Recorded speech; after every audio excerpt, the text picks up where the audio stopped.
Eksodo Kapitulo 16. Iningatan mula sa kagutuman. At sila'y naglakbay mula sa Ilam, at ang buong kapisanan ng mga anak ni Israel ay dumating sa ilang ng Sin, na nasa pagitan ng Ilam at Sinai, ng 15 araw ng 2 buwan, pagkatapos na sila'y makaalis sa lupain ng Ehipto. At inupasalo ng buong kapisanan ng mga anak ni Israel si Moises at si Aaron sa ilang. At sinabi sa kanila ng mga anak ni Israel, namatay na sana kami sa pamamagitan ng kamay ng Panginoon sa lupain ng Ehipto, nang kami ay nauupo sa tabi ng mga palyok ng karne, nang kami ay kumakain ng tinapay hanggang sa mabusog, sapagkat kami ay inyong dinala sa ilang na ito, upang patayin ng gutom ang buong kapisanang ito. Nang magkagayo'y sinabi ng Panginoon kay Moises, narito, kayo'y aking pauulanan ng pagkain mula sa langit, at lalabasin at pupulutin ng bayan araw-araw ang bahagi sa bawat araw, upang aking masubak sila, kung sila'y lalakad ng ayon sa aking kautusan, o hindi. At mangyayari sa ika-6 na araw, na sila'y maghahanda ng kanilang dala, na ibayo ng kanilang pinupulot sa araw-araw. At sinabi ni Moises at ni Aaron sa lahat ng mga anak ni Israel, sa kinahapunan, ay inyong malalaman, na ang Panginoon ay siyang naglabas sa inyo sa lupain ng Ehipto. At sa kinaumagahan, ay inyong ang makikita ang kaluwalhatian ng Panginoon, sapagkat kanyang naririnig ang inyong mga pag-upasala laban sa Panginoon, at ano kami, na inyo kaming inuupasala.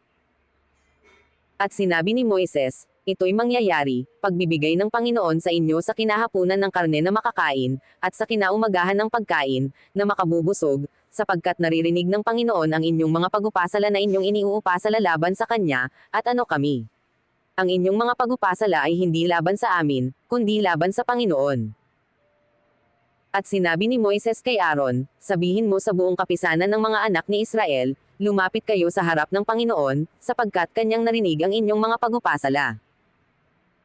At nangyari, pagkapagsalita ni Aaron sa buong kapisanan ng mga anak ni Israel, na sila'y tumingin sa dakong ilang, at, narito, ang kaluwalhatian ng Panginoon ay lumitaw sa ulap.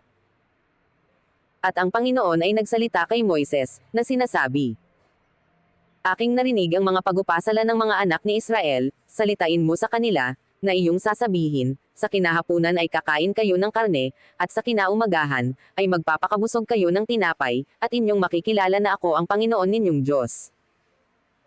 At nangyari sa kinahapunan na ang mga pugo ay nagsiahon at tinakpan ang kampamento at sa kinaumagahan, ay nalalatag sa palibot ng kampamento ang hamog.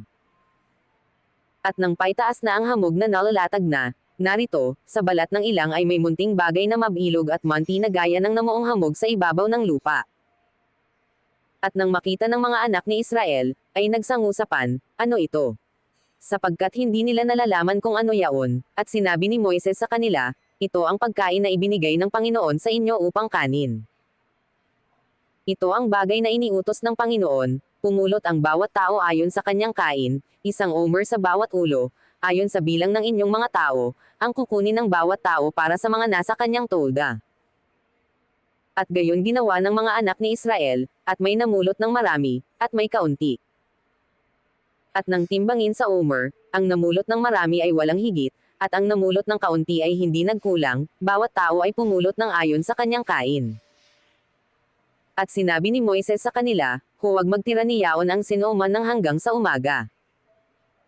Gayon may hindi sila nakinig kay Moises, kung di ang iba sa kanila ay nagtiraniyaon hanggang sa umaga, at inood at bumaho, at nag-init sa kanila si Moises. At sila'y namumulot tuwing umaga, bawat tao ayon sa kanyang kain, at pagka ang araw ay umiinit na, ay natutunaw. At nangyari, na ng ika-6 na araw, ay pumulot sila ng pagkain na ibayo ang dami, 2 omer sa bawat isa, at lahat ng puno sa kapisanan ay naparoon at nagsaysay kay Moises. At kanyang sinabi sa kanila, ito ang sinalita ng Panginoon, bukas ay takdang kapahingahan, banal na sabat sa Panginoon, ihawin ninyo ang inyong iihawin, at lutuin ninyo ang inyong lulutuin, at lahat na lalabis ay itago ninyo sa ganang inyo, na inyong itira hanggang sa kinabukasan. At kanilang itinago hanggang sa kinaumagahan, gaya ng iniutos ni Moises, at hindi bumaho, ni nagkaroon ng anumang uod. At sinabi ni Moises, kanin ninyo yaon ngayon, sapagkat ngayoy sabat na ipinangangilan sa Panginoon, ngayoy hindi kayo makakasumpong sa parang. 6 na araw na inyong pupulutin, datapwat sa ikapitong araw ay Sabbath, hindi magkakaroon. At nangyari sa ikapitong araw, na lumabas ang iba sa bayan upang mamulot, at walang nasumpungan. At sinabi ng Panginoon kay Moises, hanggang kailan tatanggihan ninyo ganapin ang aking mga utos at ang aking mga kautusan? Tingnan ninyo, na sapagkat ibinigay ng Panginoon sa inyo ang Sabbath, kung kaya't kanyang ibinibigay sa inyo sa ika-6 na araw ang pagkain ng sa 2 araw, matira ang bawat tao sa kanyang kinaroroonan, huwag umalis ang sinuman sa kanyang kinaroroonan, sa ikapitong araw. Kaya ang bayan ay nagpahinga sa ikapitong araw.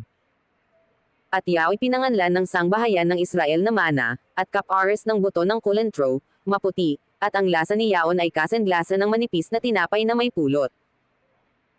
At sinabi ni Moises, ito ang bagay na iniutos ng Panginoon, punuin ninyo ang isang omer ng mana, na inyong ingatan sa buong panahon ng inyong mga lahi, upang kanilang makita ang pagkain, na aking ipinakain sa inyo sa ilang nang kayo'y aking ilabas sa lupain ng Ehipto.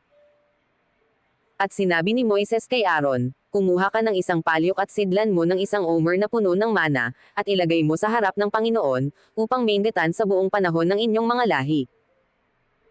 Kung paanong iniutos ng Panginoon kay Moises, ay gayon inilagay ni Aaron sa harap ng patoto upang ingatan.